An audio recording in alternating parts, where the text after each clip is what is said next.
Hola, soy Julio C. Páez y les doy la bienvenida al capítulo, vamos a leer bien, número 66 de las palabras clave. La lectura como creación en el sentido sartreano y la lectura como placer en el sentido borgiano. Hoy vamos a hablar de Jack London, ¿sí? Un escritor que durante mucho tiempo fue considerado un escritor menor, un escritor para niños y adolescentes, ¿sí? A tal punto que varias de sus novelas fueron publicadas en ediciones consagradas a ese público lector. Acá tengo un ejemplo, tengo una de las novelas más importantes de Jack London, que es Colmillo Blanco, que está editada, fue editada en 1973 en la colección Robin Hood. La colección Robin Hood era una colección que se publicaba en la Argentina, hecha por la Acme Agency, dedicada a los niños, ¿sí? Entonces, había autores que habían sido designados para ese público lector, como por ejemplo Emilio Salgari, como por ejemplo Jack London, como por ejemplo Mark Twain, Louisa May Alcott, y algunas veces los textos no eran originales, sino que estaban adaptados para ese público lector.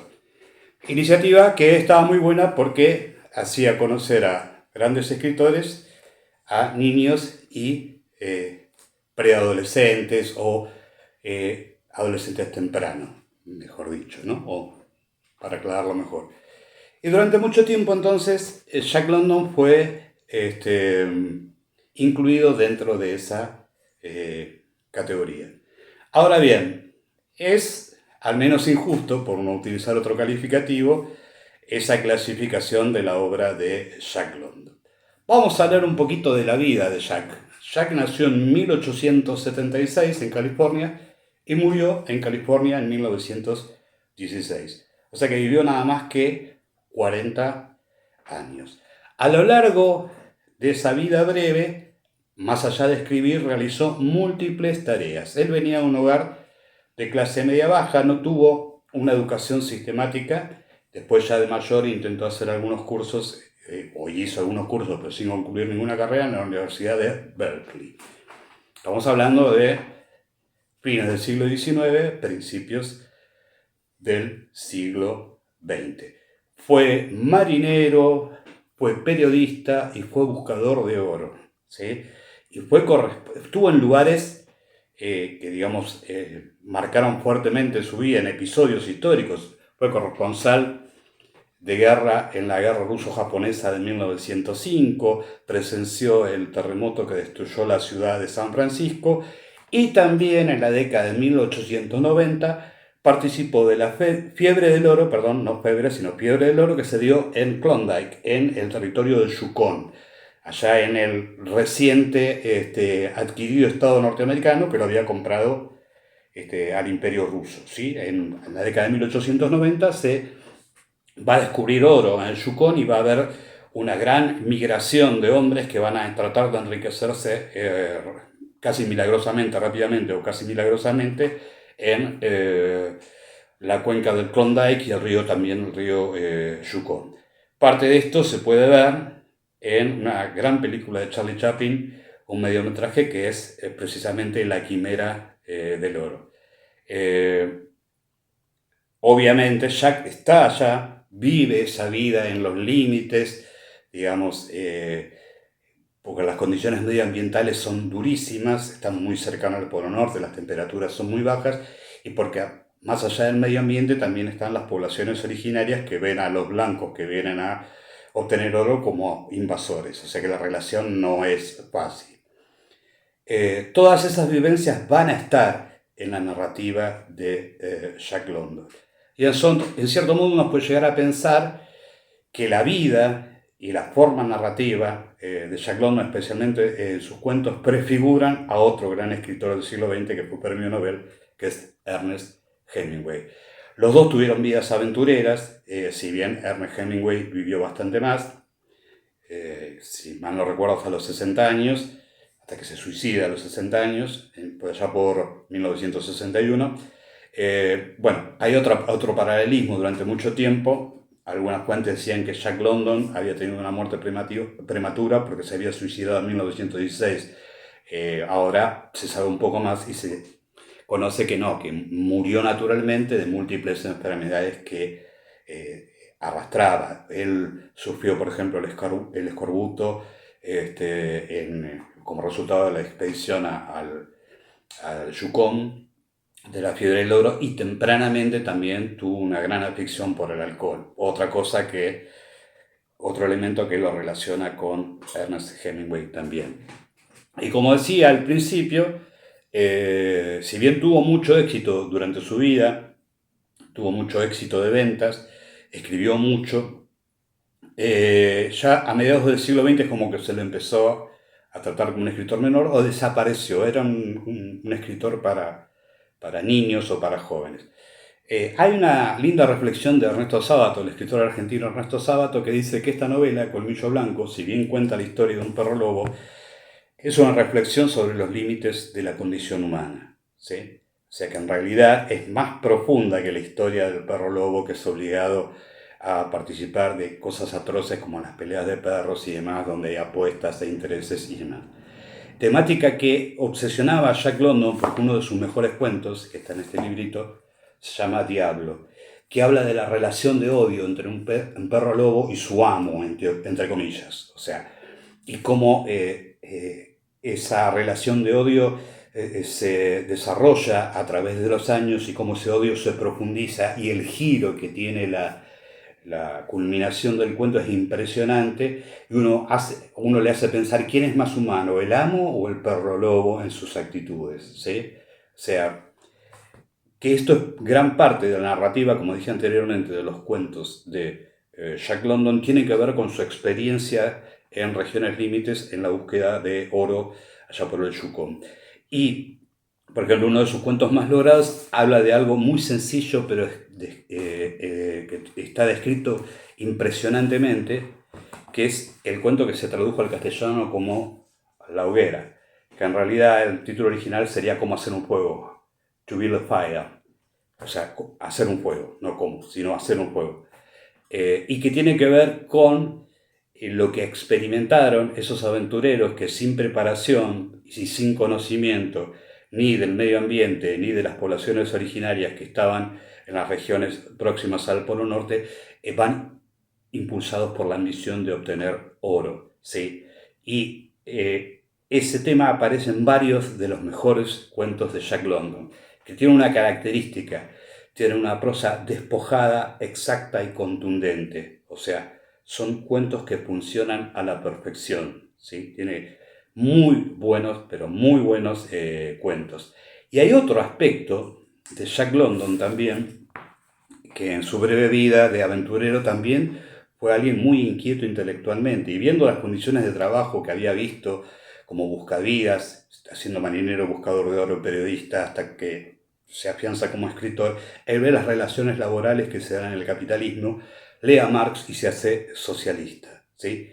Y de ahí salen algunas reflexiones sobre el posible futuro de la humanidad. Algunas son utópicas y otras son distópicas. Por ejemplo, eh, hay un cuento largo, Nouvelle, que es este que tengo acá, que se llama La huelga general, que describe una huelga general revolucionaria, que él la cuenta desde la perspectiva de alguien que está en San Francisco, pero que se extiende a Estados Unidos, y como consecuencia, la unión de los trabajadores en sus reclamos a través de la huelga general consigue un cambio en las relaciones laborales.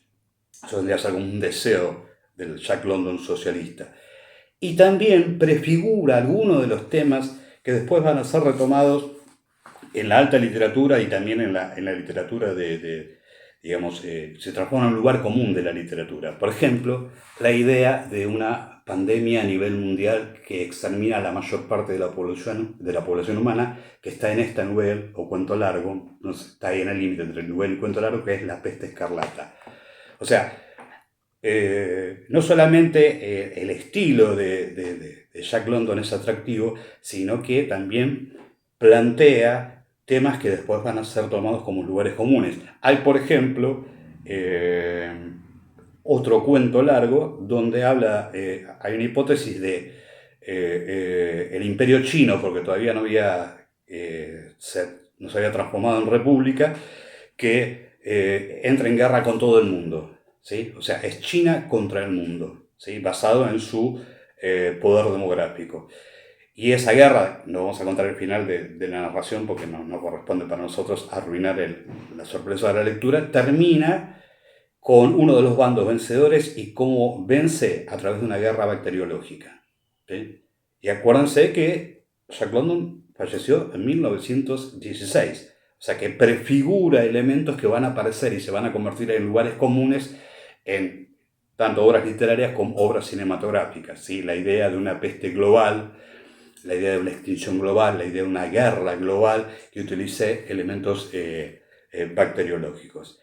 Y también en esta asociación que hacemos con la idea de que probablemente una hipótesis que no sería demasiado desacertada es que Jack London prefigura a Ernest Hemingway tanto en los temas que toca, la preocupación humanista y también la idea del hombre expuesto a condiciones extremas y su relación con otros hombres interpersonal y también su relación conflictiva con el medio ambiente. Y en el caso de Jack London, obviamente una preocupación por su relación con los animales, y fundamentalmente los perros que son imprescindibles, digamos, para tirar los trineos allá en tan altas latitudes próximas al Polo Norte. Pero también hay un interés político de Jack London que está maravillosamente descrito en un cuento largo también que se llama El Mexicano, ¿sí? El Mexicano habla de una instancia previa a la revolución, al estallido de la Revolución Mexicana que termina con el régimen de Porfirio Díaz, con el porfiriato, ¿sí? Y cómo se van articulando las acciones desde Estados Unidos para hacer propaganda política, para hacer difusión de la idea revolucionaria, pero también para obtener armas, porque la idea es ingresar en el territorio de Estados Unidos armado, hacer una revolución armada para terminar con la dictadura oligárquica de Porfirio Díaz. Y acá aparece el personaje, el mexicano. El cuento empieza de esa forma, pero no sigue linealmente el curso, sino que aparece un personaje que precisamente es un mexicano, un joven mexicano que es militante ferviente de la revolución, que en otra instancia aparece como boxeador. Y lo que narra Jack London va a articular los dos ejes narrativos para llegar al final. Y lo que es maravillosa es la descripción que hace Jack London de las escenas del combate de boxeo. Imagínense lo que podría ser, si bien el boxeo sigue siendo brutal hoy, y también sus consecuencias, ¿no? Imagínense lo que puede llegar a ser un match de boxeo a principios del siglo XX, ¿sí? Y como ahí también, en parte, el resultado de ese match de boxeo, por lo menos en parte, parcialmente, aunque sea en forma mínima, se define la suerte del éxito de la intentona revolucionaria para terminar con el porfiriato.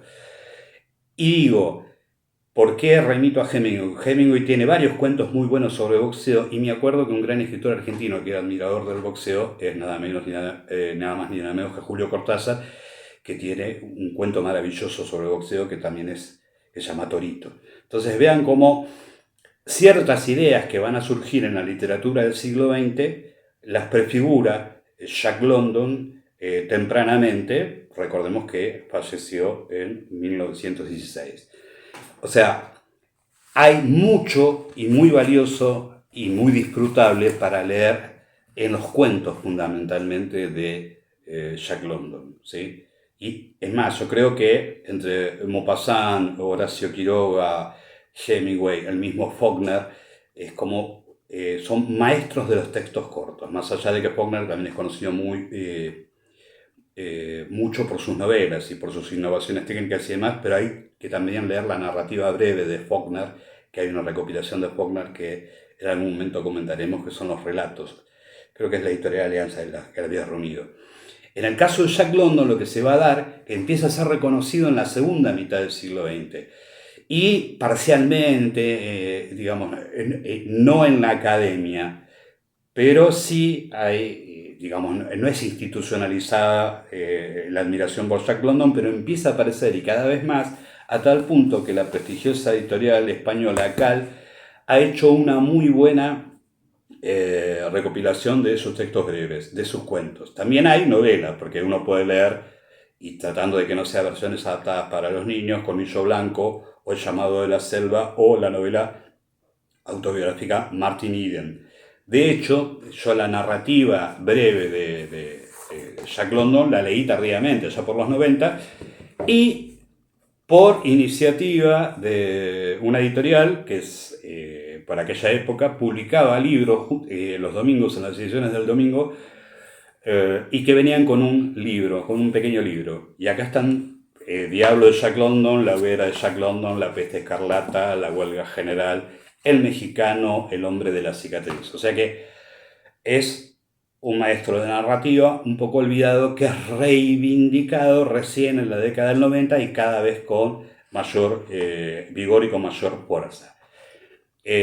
Por eso yo especialmente recomiendo los cuentos. La brevedad, la concisión, la profundidad y el impacto que genera la obra de Jack London en su narrativa breve a través de los cuentos es maravillosa. O sea, cumple con los requisitos de este video de la lectura como creación, que si uno lee atentamente siempre lo es, aun con un texto mediocre, pero también la literatura con placer en el sentido borgiano.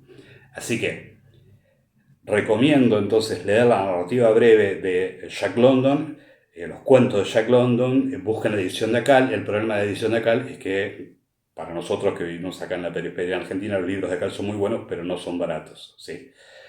Pero van a conseguir alguna recopilación, e inclusive estas mismas ediciones que había sacado el diario Página 2 en la década del 90, se pueden encontrar en librerías de viejo. Y si no, obviamente tenemos la red y a ver si encontramos recopilaciones de textos de Jack London en PDF.